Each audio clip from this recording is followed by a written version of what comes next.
Hey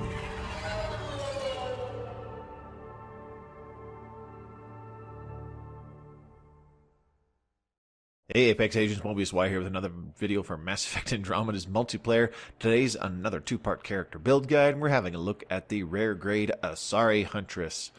The Asari is one of the infiltrator classes who also sports some biotic powers, so at first glance it can seem like she's meant to do lots of power damage, combining her passives as well as the power damage bonus from Stealth Grid, but this particular build maximizes the weapon damage potential that you can do with this character, and she actually has a lot of burst damage that she can inflict. All the infiltrators do, really, due to the abilities of Stealth Grid and Tactical Cloak to nearly double the weapon damage output that you do for a few seconds. Stealth Grid is a much more spammable power compared to Tactical Cloak, however, because it uses power cells and does not rely on a cooldown. So this chick can actually dish out some serious damage in a very short amount of time. So I wanted to maximize that as much as possible. So that's what this build goes for.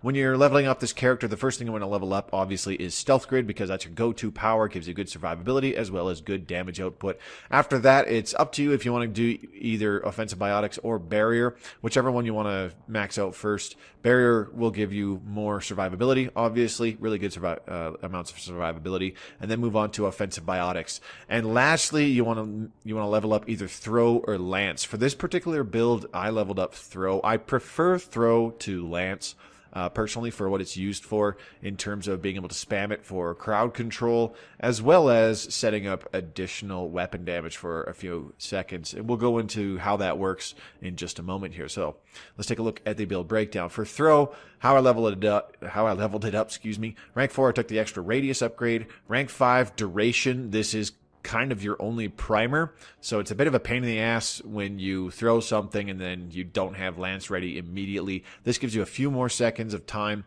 not terribly long, only about 2 or 3 seconds while somebody floats around or multiple enemies float around from being hit in the same throw radius to hit them with the Lance, and you can actually set off a detonation. Rank 6, I went with the Swift Detonation. The double throw does offer some really good crowd control, but I like being able to use the throw more often. And it also offsets the fact that I skipped the 30% recharge speed reduction at rank 5 in favor of the extra duration to make it a better primer. Moving on, let's take a look at Stealth Grid. As I said, this is a power cell. Skill. You start off with only 2 power cells. Rank 2, you get a third one. Rank 4, I went with the extra power cell so that you get a 4th power cell, because the extra plus 50% effect radius, I don't really see much point in grabbing that, making your Stealth Grid cloak allies in a 6-meter radius as opposed to just a 4-meter radius. I honestly don't really see much benefit over having an additional use of Stealth Grid before having to visit an ammo box or pop an ammo pack. Rank 5, I like the Shield Grid. Boost shield regeneration for all cloaked targets. Just gets your shields coming back more quickly if you are using your Stealth Grid to escape. So that you can, you can just run away from a firefight that's going on, and your shields will come back a little bit sooner. Rank 6, Ambush Grid. This is a no-brainer. Take the extra damage, plus 50% gun damage bonus on top of the base, plus 30% gun damage bonus for a total of 80% extra gun damage. This isn't as much as Tactical Cloak, but due to the fact that Stealth Grid is spammable, it can give you a higher damage bonus for a longer period of time. This is definitely the pick over Evasive Grid, where you get plus 30% movement speed while cloaked. This has its niche uses, but when you're going for really, really huge damage up front in a short time span, you definitely want the Ambush Grid.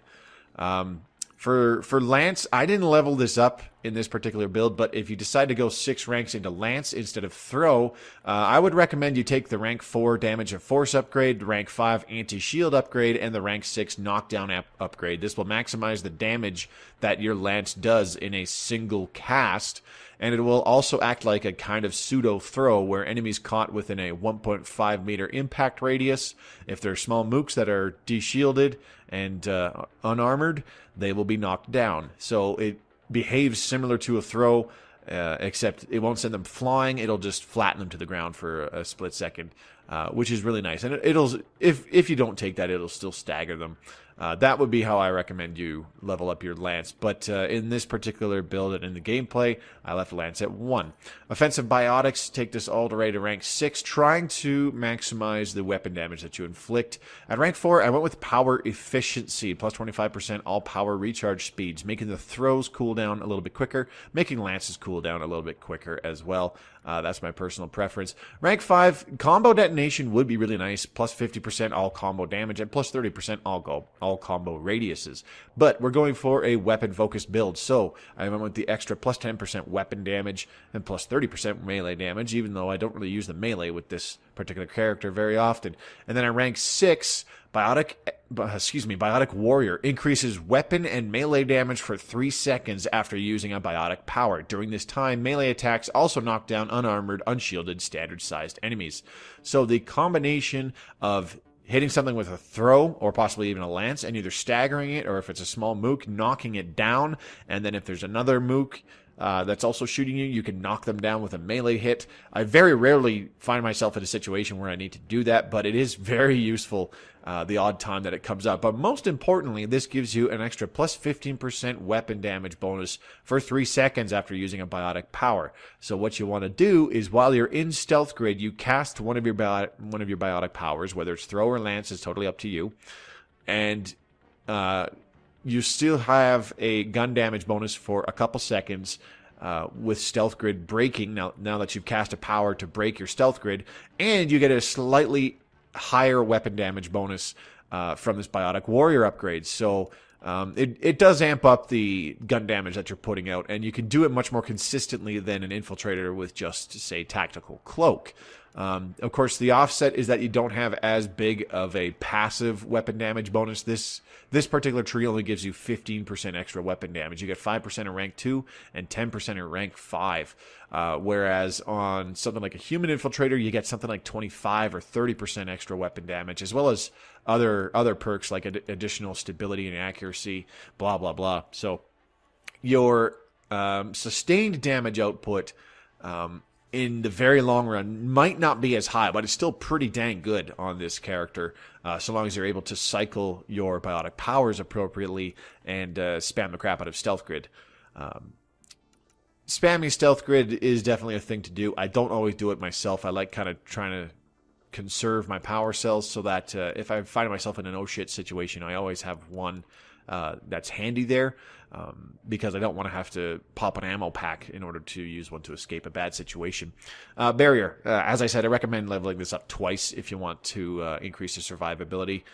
You get extra shield regeneration and health and shield regen delay reduction at rank 2, which is super handy. Combines nicely with the shield delay reduction, shield regen that you get while you're in stealth grid. More melee damage at rank 3. At rank 4, I like the extra maximum shields, plus 30% max shields. You could go with the recuperating barrier. This lets you get in and out of fights much more quickly. Rank 5, Biotic Alacrity, reduces weapon rate and improves speed while shields are active. I found this much more preferable to the barrier drain because this is more beneficial if you are punching things a lot. And like I said, I'm not using the melee a heck of a lot with this character. So plus 10% weapon weight capacity. So if you have some really heavy low-grade weapons that you would like to try out, you can do this.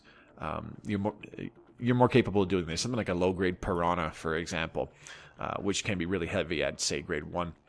And you get an additional bonus in movement speed when your shields are active. So that can basically give you good movement speed when you are cloaked, because your shields will come back fairly quickly while you're cloaked. And of course, rank 6, Saving Barrier, automatically restores shields upon reaching low health on a cooldown. So you get all of your shields back when your health drops to 20% or lower.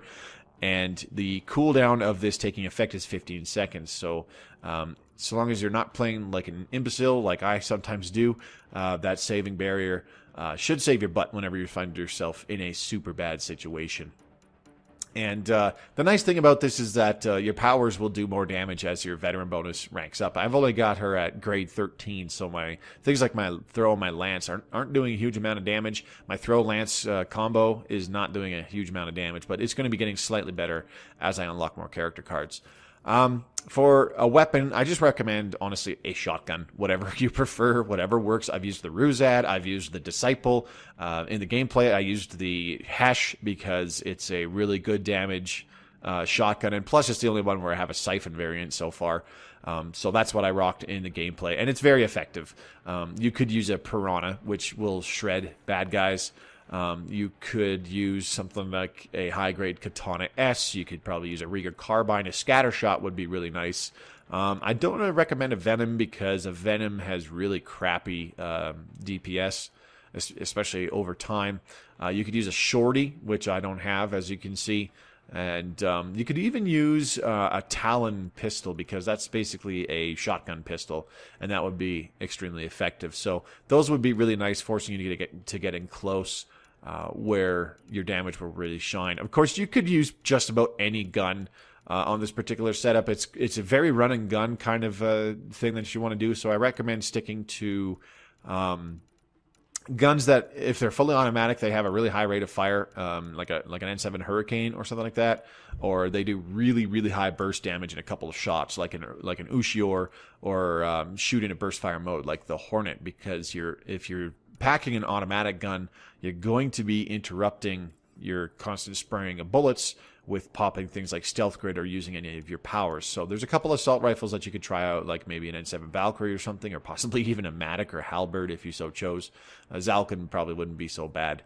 But I highly recommend keeping it to a shotgun, forcing yourself to get in close where the damage will really, really, really shine.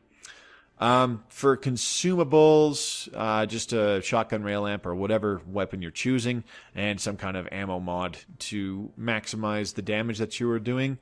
I only used grade 1 shotgun rail amp and incendiary ammo in the gameplay. And as for equipment, I forgot to mention, a big part of the reason I recommend a shotgun is so you can use the Shock Trooper upgrade, which gives you additional shotgun damage, but also 1 extra power cell. So you are going into the game with 5 power cells instead of just 4. So yeah, you'll have to visit 2 ammo boxes to fully refill. But whenever you use an ammo pack by hitting right on the D-pad, you get 5 uses of Stealth Grid, which is super handy. You could even go with something like grenade capacity if you wanted much more Stealth Grid at the cost of a slight boost to your weapon damage. So tit for tat. Anything that increases your weapon damage or gives you more power cells are what I would recommend for equipment. And I think that'll sum it up for the build breakdown for part 2 of today's character build guide, where I played this exact setup on gold difficulty. Check the links in the description below. There will be a link to the gameplay section of today's character build guide. So that's a look at the Asari Huntress. This has been Mobius Y for Mass Effect Andromeda's multiplayer. Thank you very much for watching, and I will see you on the battlefield. Good luck, Apex.